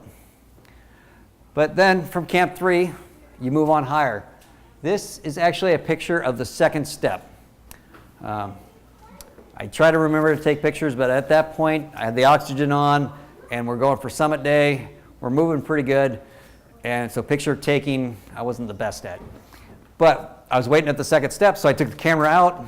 That's my cousin Andy there our suits we had matching suits. We had matching gear. The way you could tell me and my cousin apart, he had a red backpack, and you saw my backpack was white, and then I had leather gloves on, and he went with mittens on summit day. Otherwise, we're these blue and yellow suits with the hoods and the oxygen mask and the goggles, and you can't really tell. But this was the second step. You see the red suit, it's actually on the ladder there. That is the hard part of the climb. For me, summit day, I had the most fun. Being a technical rock climber, I got to climb rocks. I actually got a hand jam on the second step. Coming up to here, there was a crack, and it's like, oh, hand jam, look at that. You don't have to. I mean, you have the ascender. You can just pull on that and pull on the rope and stand up.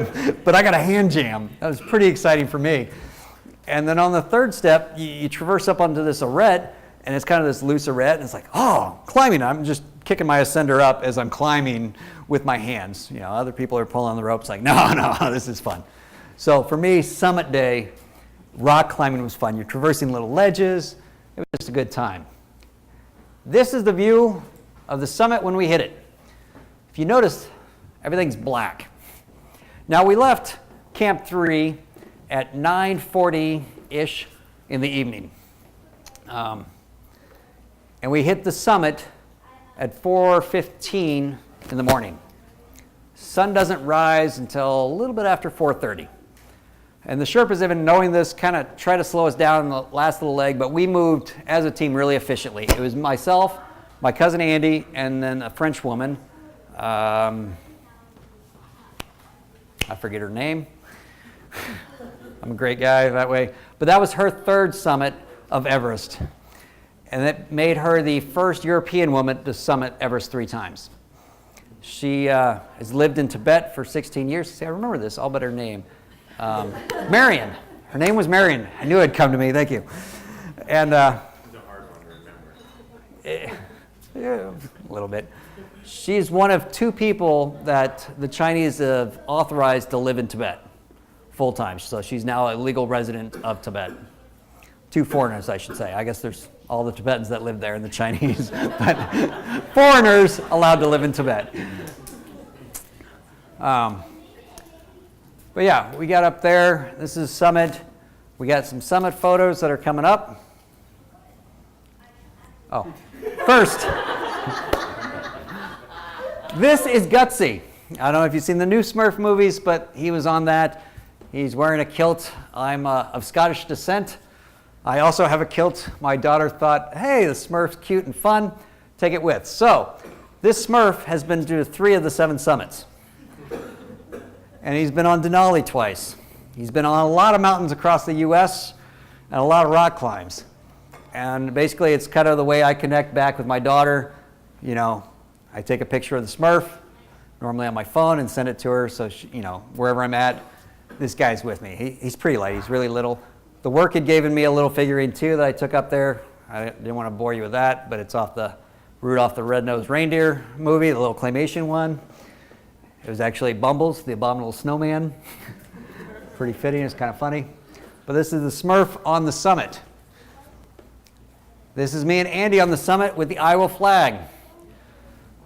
So, yeah. Iowa. That's right, north side. Took the flag up. Yeah.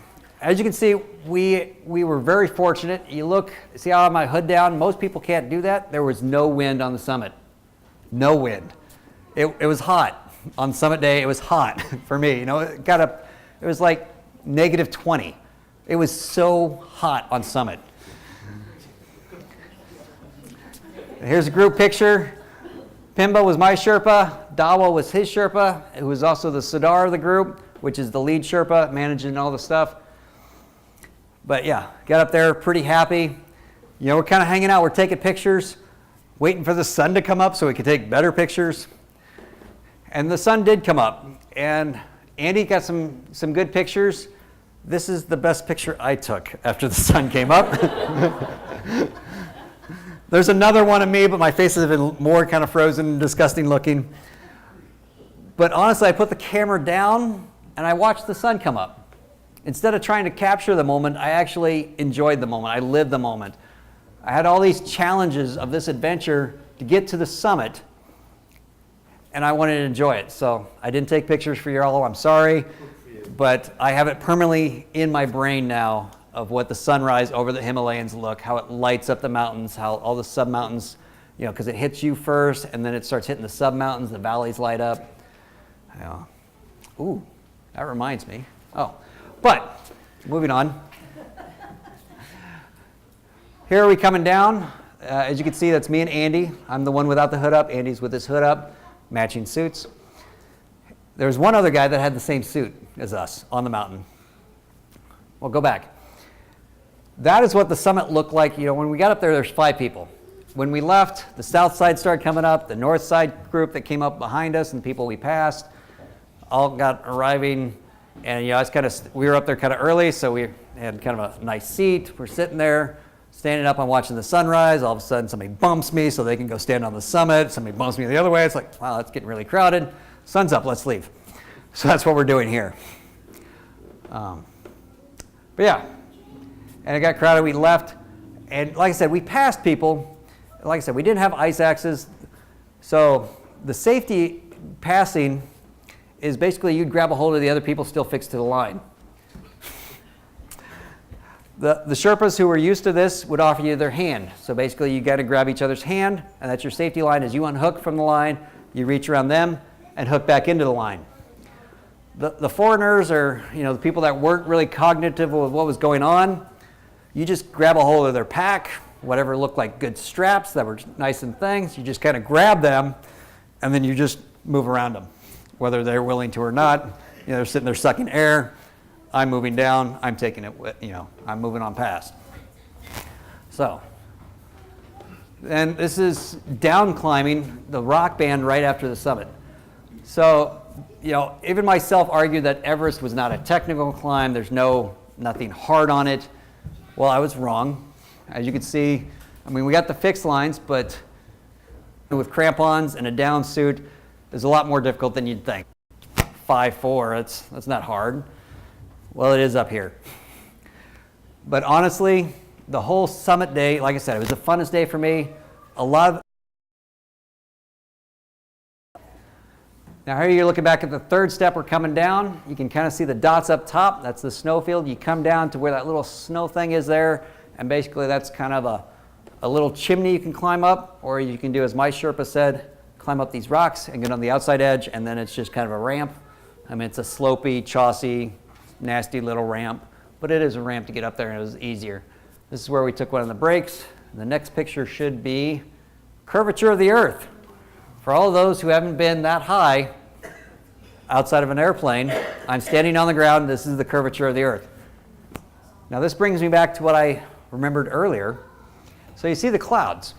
So this is a great story. We're hiking up on summit day at night, and we look off to the south, and there's like a little strobe light. It's like, what are they calling helicopters? What's that strobe? It was like random. It wasn't steady. It's just random. And asked the Sherpa, Pimbo, what's those lights? It's like, oh, it's lightning. So down below us was a lightning storm. We're on the ground. You look down, clouds are flashing with lightning. It was really cool. I thought so. I don't know, maybe if you're a pilot, you see it all the time, and you're going to go, John, that's boring. But for me, that was neat. Next slide. So, I reached the North Pole where I wanted to change my socks because it was hot, and I had sweated out in my big mountain boots. So I was switching socks to try to alleviate some hot spots and blisters and stuff that was starting to form. I said, hey, I should take a selfie. Well, maybe this isn't the best selfie face, but this is an accurate one of kind of how I was feeling at that time.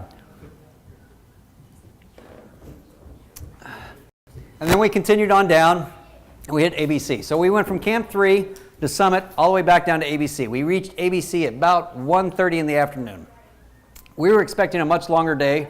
Our Russian counterparts had gotten back to ABC from their summit attempt, just like us, using oxygen Sherpas at 9 p.m. So we moved very efficiently, very fast, and very well that day. Now, here you can see I'm really happy because I got to the North Pole and I looked at my tank and I had about 200 bars of oxygen left. Tank holds about 300 typically. So I had a lot of oxygen, and I know I had just the North Pole, which normally you do come and oxygen. I cranked it all the way up. And I moved really, really fast. I was walking like it was nothing. In fact, I passed Andy. I helped the French lady get down off the North Pole. She was having a little bit of issue. It was a long day for her. So I stayed with her, but once I hit the flats, I was gone. Hit crampon point, kept on going, got down to camp. I'm shedding gear because it's hot. And in fact, he goes, man, you're moving really well. It's like, yeah, I had the oxygen to 4. He laughs because he was on 2 at that point. I think he had actually turned his down on the way down. But here we are. At ABC, we felt good. As good as you can after summiting. We're both tired, exhausted, long day. You really don't sleep up at Camp 3. You kind of eat, drink. That was a great advantage of us. A lot of people can't eat or drink up high on the mountain. Me and Andy were both eating and drinking that time. However, once again, I still had digestive issues. But I was able to eat and drink. I think that helped us on summit day move as fast and as efficiently as we did. Here's a picture of the mountain on the day that we climbed it. Looked at it, it's like, all right, these are the exact conditions in which we saw. As you see, no clouds, no wind, perfect day, beautiful weather. And then a little story, the day before, when we left base camp, we rode with this Indian guy that had summited the day before. He got frostbite on his pinky. From about that up, it's going to be amputated. They hadn't amputated the thing, but it's like that. And he had gone up there, it was windy.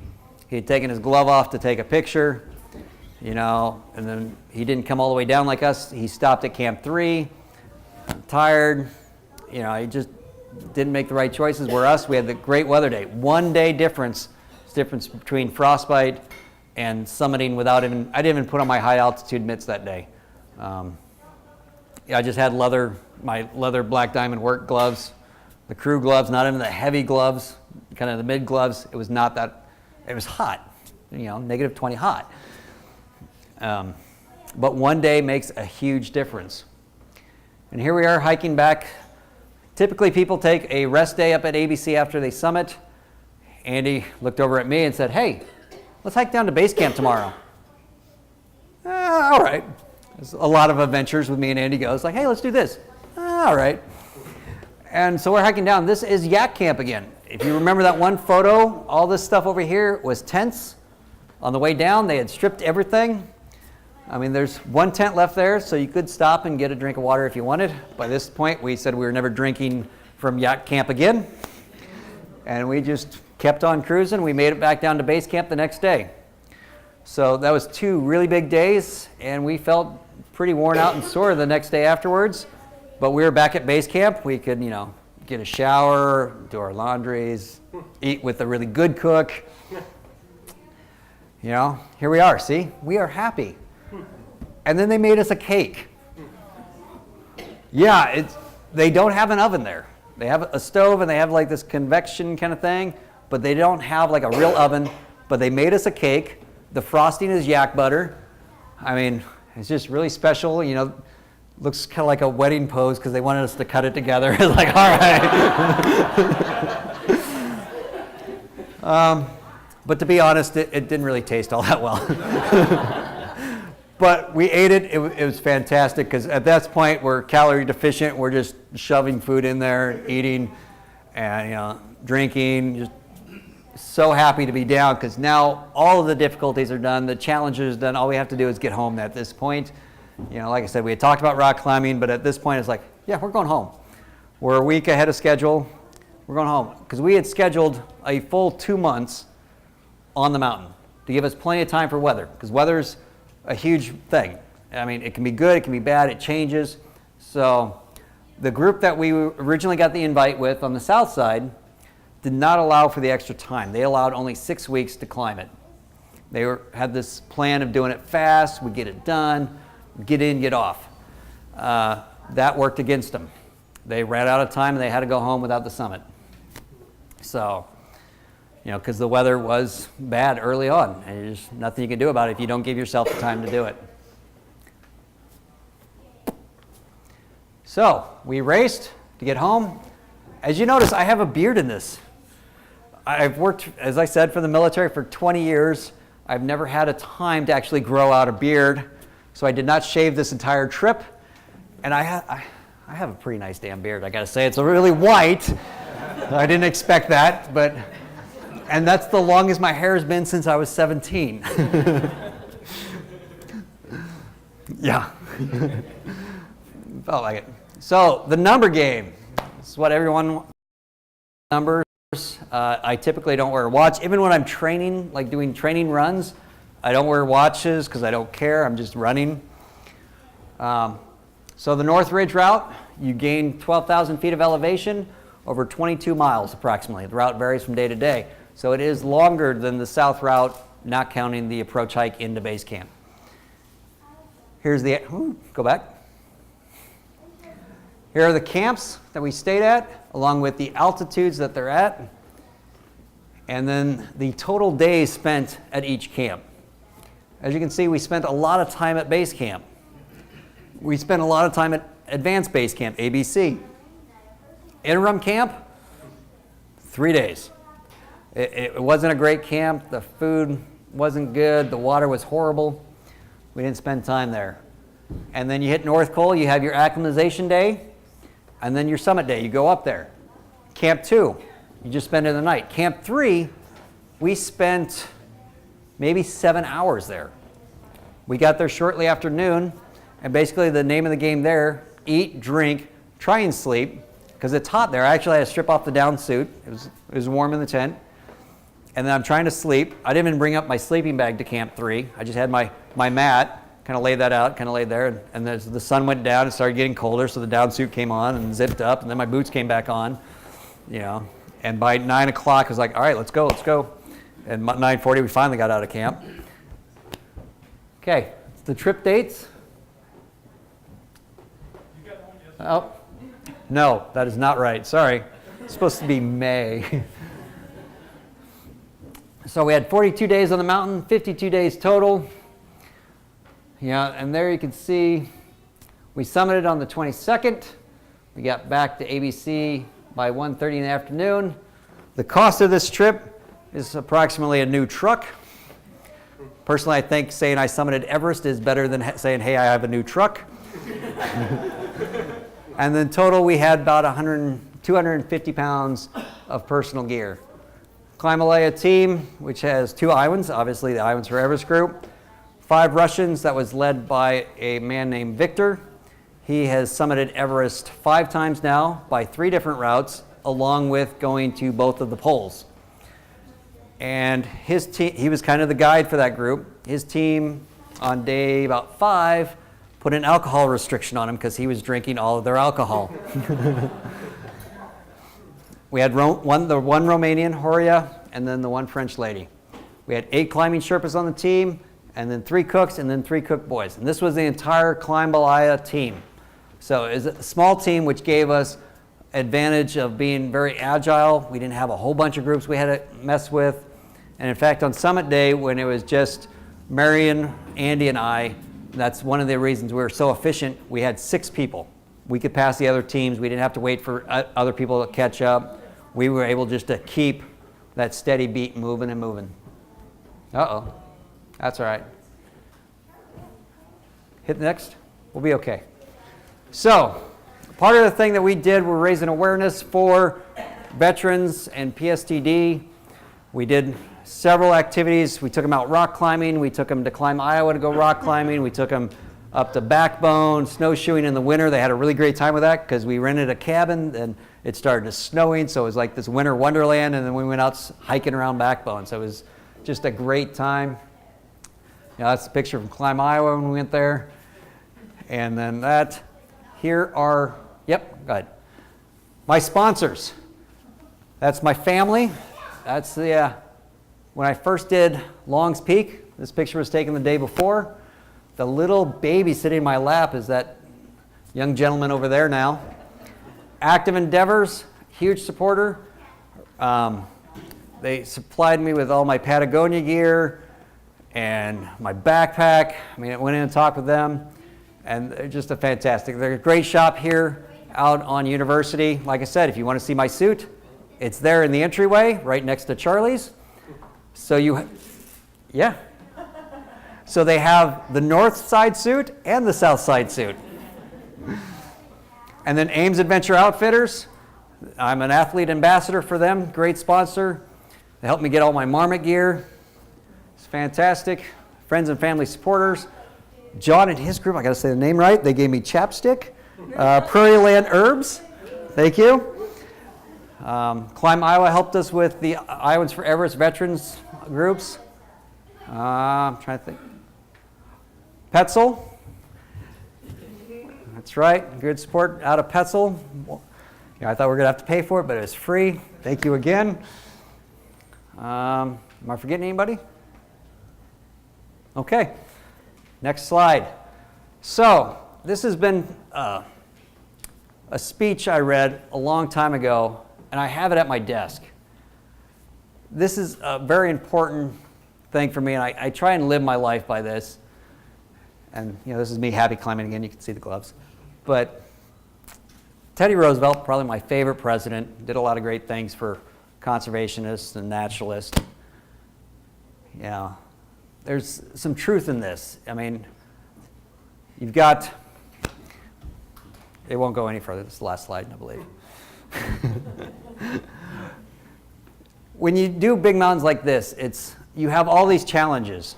The logistics planning, the training, getting the gear, buying the tickets, traveling, just to get to the mountains. Then you have the challenges on the mountains of not being completely bored at base camp, where you're just stacking rocks on end, where you don't go out and run and make yourself sick. So you have all these challenges you build up for the adventure. And throughout this whole time, there are days that I'd be hiking along, just going up to ABC, feeling, man, I am slow. There's no way I'm getting any higher than this mountain. I'm not going to get up this mountain. But you keep going. You have that grit. You find that little bit of inner strength to keep going, to keep driving it, move that foot in front of the other one, and it just keeps building. And there's so many times in life you can build that grit. I mean, you saw the slide. I'm not abnormal. I get cold. I get tired. I have bad days. I have good days. So really, most everybody in this room, if you really want to, can achieve an Everest-like dream, or even Everest. I mean, it's just a lot of work, a lot of grit, a very understanding wife,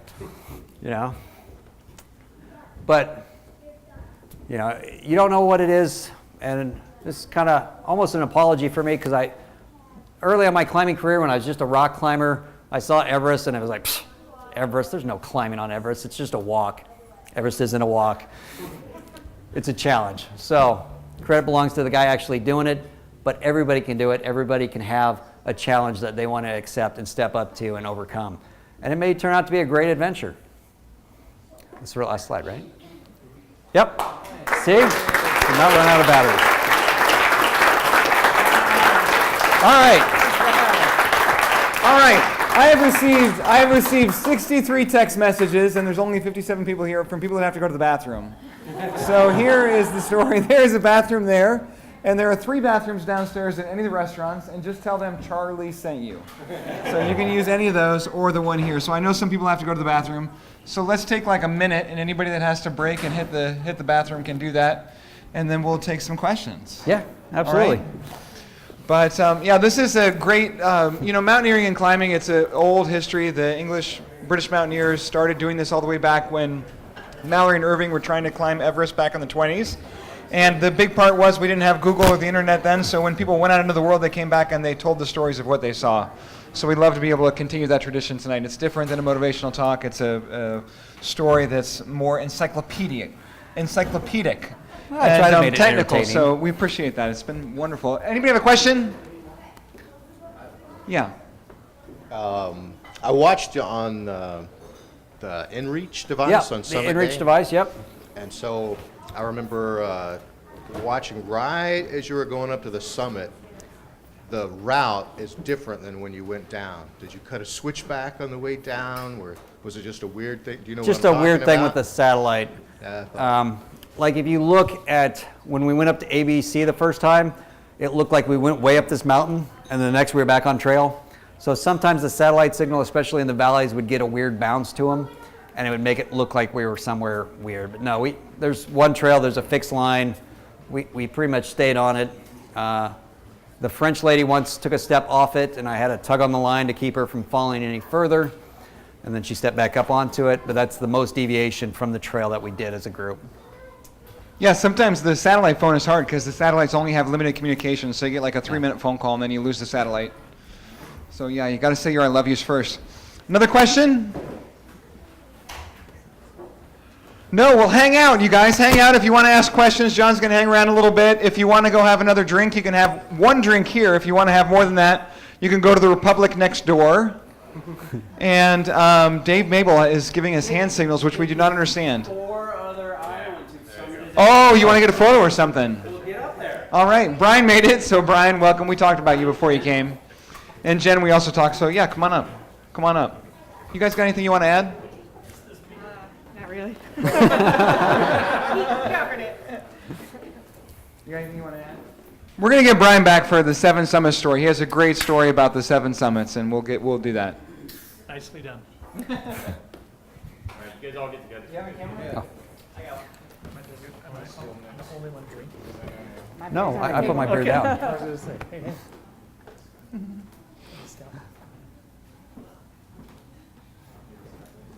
Somebody say, look here. I know. Where's Yeah, Nick? right. Where are we going? Over there? Nick. Over there? Is that Nick? No.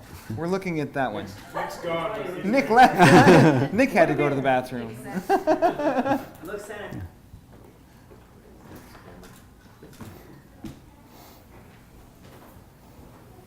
All right. That's nice. Good. All right, we did it. Good, good. All right, you guys, thanks for coming out. And if you haven't put down your name, put down your name.